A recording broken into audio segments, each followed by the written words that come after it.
Dans la feuille de route santé mentale et psychiatrie présentée par la ministre en juin 2018 figure le principe de préservation du budget de la psychiatrie et sans attendre le nouveau modèle. Ce principe est à l'œuvre aujourd'hui puisque en dernière circulaire budgétaire 2018, 50 millions d'euros ont été alloués à titre exceptionnel à la psychiatrie. Et ce geste, si j'ose dire, est reconduit en 2019, puisqu'en première circulaire budgétaire 2019, c'est-à-dire il y a quelques mois, une enveloppe exceptionnelle de 80 millions d'euros de crédits pérennes supplémentaires, il s'agit bien de crédits pérennes, a été allouée pour accompagner les établissements de psychiatrie dans les évolutions de l'offre de soins sur les territoires en déclinaison, bien entendu, des priorités définies par la feuille de route.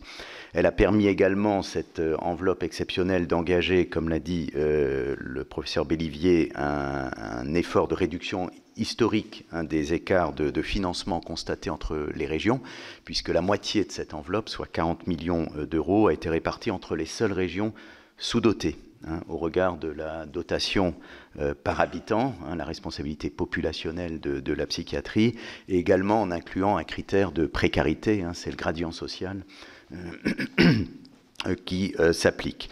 Donc 80 millions d'euros en début d'année, qui seront complétés par 20 millions d'euros que la ministre a souhaité flécher sur le renforcement de la psychiatrie de l'enfant et de l'adolescent. Donc nous avons fait une instruction, la DGOS a fait une instruction aux ARS en ce sens cet été, avec une priorité pour lancer un appel à projet national, avec une priorité qui sera donnée aux départements aujourd'hui non pourvus ou insuffisamment pourvus en réponse de soins de psychiatrie de l'enfant et de l'adolescent au regard des besoins. Donc c'est vraiment une action territoriale qui est souhaitée. Les appels à projets régionaux sont en cours.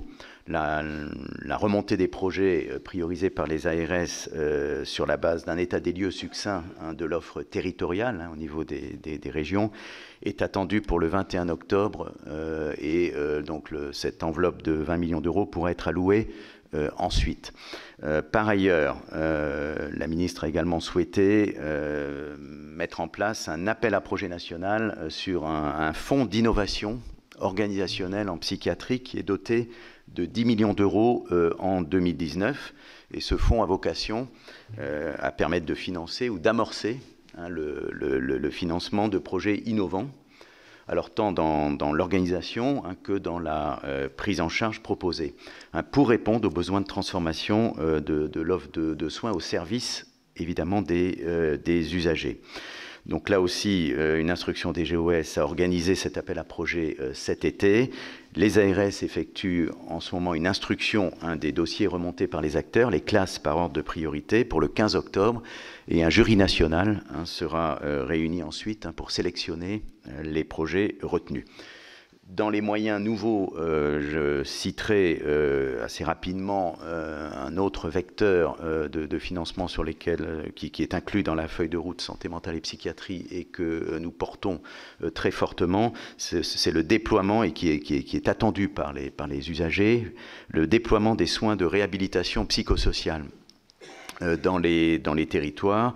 Des outils de l'ANAP ont été publiés dans ce sens, la HAS également, et dans la circulaire budgétaire qui arrive dans les prochaines semaines, une deuxième tranche de financement à hauteur de près de 6 millions d'euros viendra compléter une première tranche déjà à peu près équivalente pour accompagner les ARS dans la mise en place de cette offre de soins de réhabilitation sur l'ensemble des territoires en proximité.